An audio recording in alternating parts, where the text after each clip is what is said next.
Hey, what's up, guys? It's the Sports Blitz here, and we're back with another 2023 NFL record prediction. Today we have the Baltimore Ravens. So if you're excited for that, make sure to smash that like button and subscribe. We're on the road to 1,600 subscribers, so that would be an awesome goal to reach. Um, so yeah, let's go ahead and get on into today's prediction. So the Ravens, they've had a solid offseason. I mean, they finally extended Lamar. All those talks are finally over. Um, I'm trying to remember. Was it? I want to say it was like a 5 year extension, 5 or 6. Um, so really, really big extension for them. Solid offensive line, really, really good defense. I think the defense themselves are gonna win them a lot of games this season. They signed Odell Beckham Jr. They drafted Zay Flowers. I was a big fan of Zay Flowers in the draft as well. I think he's gonna really be good for Lamar and the Ravens.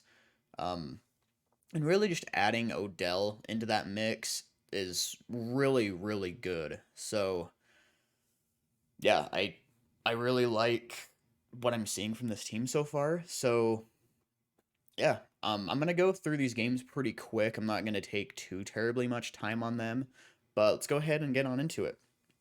So Texans taking on the Ravens.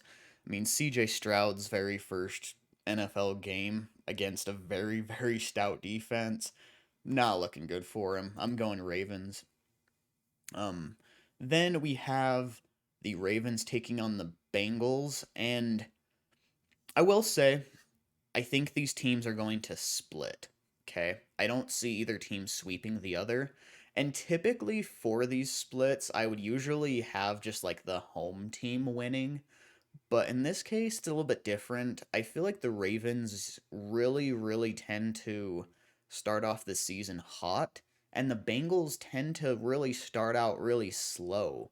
So in this case, I'm actually gonna have the Ravens win in Cincinnati, and then the Bengals win in Baltimore, Week 11. Week 11 is a Thursday night game, so I would say I probably trust Joe Burrow a little bit more in prime time, but that one could be close too. So then, Week 3, we have what I would expect to be Anthony Richardson's third game. I don't know if they're gonna start out the season with him or Minshew or who else, but I'm gonna expect it's Anthony Richardson. And just like the Stroud situation, very tough defense to go against this early on. So I'm taking Ravens.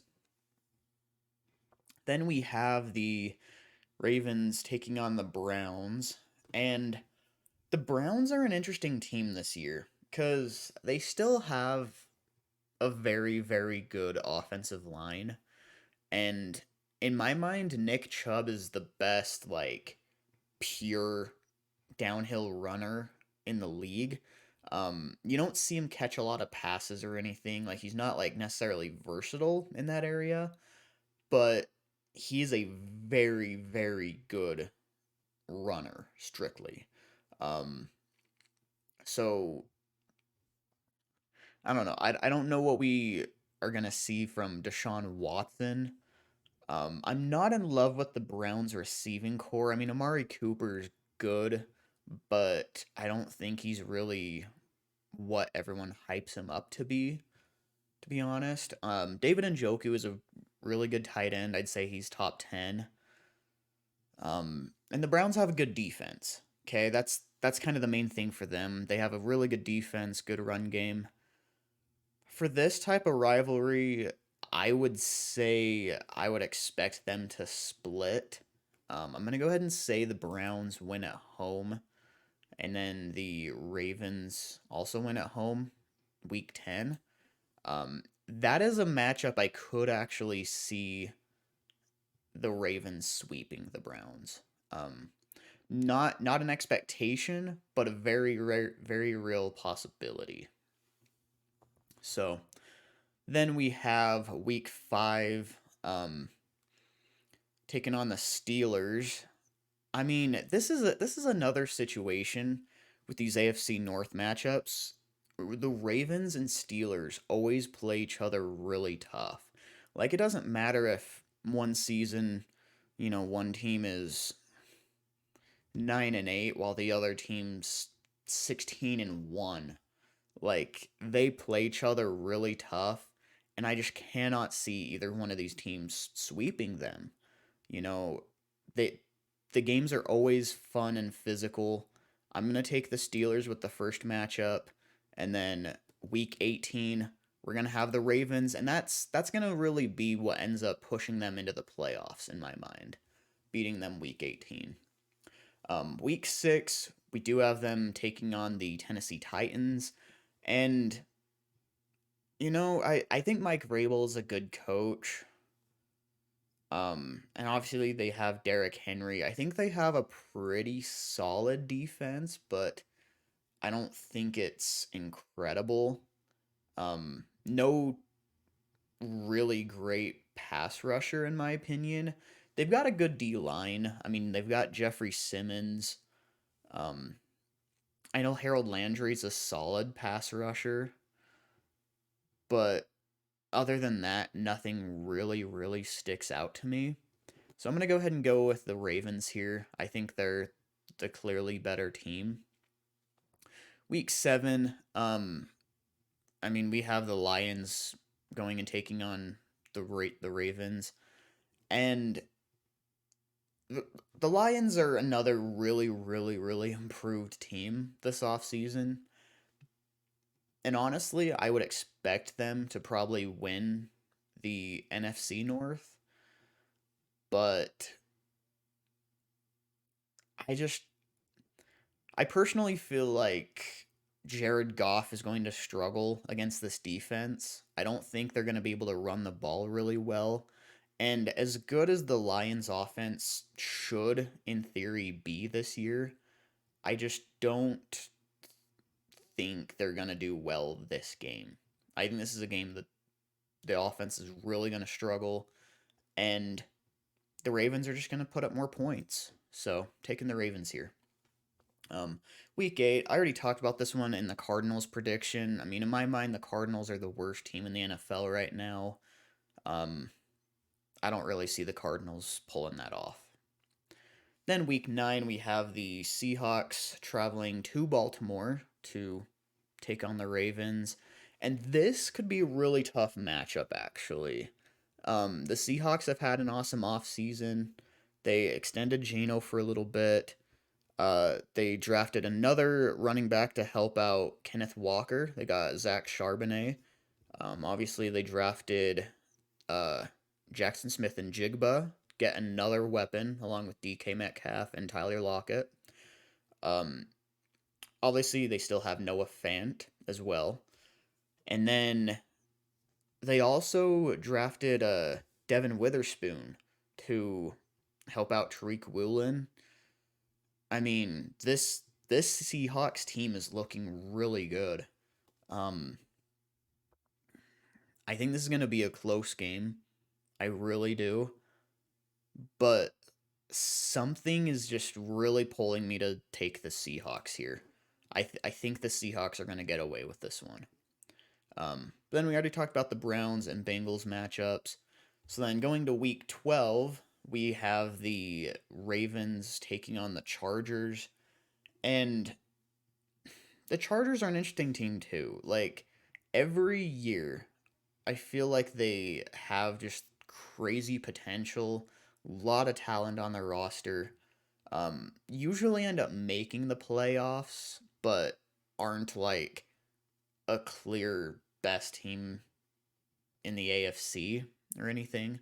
Even if you take out teams like the Chiefs and Bengals, I mean, the Chargers are always kind of just a wild card level team to me, you know, despite all the talent on the roster. And it's it's it's really interesting because I feel like a lot of their issues are because of Brandon Staley. I know they replaced their offensive coordinator this offseason, but I don't think that's going to be enough. I think Brandon Staley's the main issue. I think he makes a lot of really, really questionable and just flat out bad decisions in games. And this is going to be a matchup that he cannot afford to make those decisions, and it's going to cost him. I'm going to take the Ravens here, beating the Chargers in LA. And then oh, that is also a primetime game too, apparently. So yeah, I'm taking the Ravens there. Then coming off the bye, I think they have a pretty easy game here against the Rams. Obviously, the Rams still have good coaching and Sean McVay, but aside from like Cooper Cup and Aaron Donald, that roster is just atrocious. Like, honestly, if you take away the coaching staff, it's probably the worst roster in the league. They they they may be worse than the Cardinals if Sean McVay wasn't there. So, yeah, Rams are looking rough. um then week 15 we have the Ravens taking on the Jaguars, and I don't know what to think of this team. I mean, Trevor Lawrence looked really good last year. He took some big steps forward. I expect him to take an even bigger step forward this year as well. Um, Doug Peterson appears to be exactly what that team needed, and yeah, they're playing tough. I think the Jags are going to go ahead and steal one here. Week 16, I'm not going to take too much time on it. I mean, Monday night game for 49ers, there's too much firepower there for the Ravens to beat. I think this is going to be a fun game to watch. Like, that could be one of the most watched primetime games in all of 2023. Um, but against a team that, with Kyle Shanahan as the play caller, but they have George Kittle, Debo Samuel, Christian McCaffrey, along with that insanely good defense. I mean, I just I don't know that I see the Ravens winning it. So I'm going to go 49ers there. And then week 17, I feel like the Ravens always play the Dolphins pretty tough, and I know their roster's changed quite a bit the last few years, and they did end up losing last year, but I don't know. There's in my personal opinion, I don't think the Dolphins got much, if any, better this year. I mean, you got to be really worried about Tua with the injuries. Is he really going to come back the same? I just don't know. I think the Ravens are in a better spot that way. So overall, that has the Ravens with an 11-6 record. That will be enough to get them into the playoffs. This is the first AFC North team that I've predicted so far, so I don't know if this is going to be a division winning team or if it's going to end up being a wild card. But this is going to be enough to get into the playoffs. So let me know what you thought of this in the comment section below. Again, make sure to smash that like button and subscribe, and I'll see you next time. Later.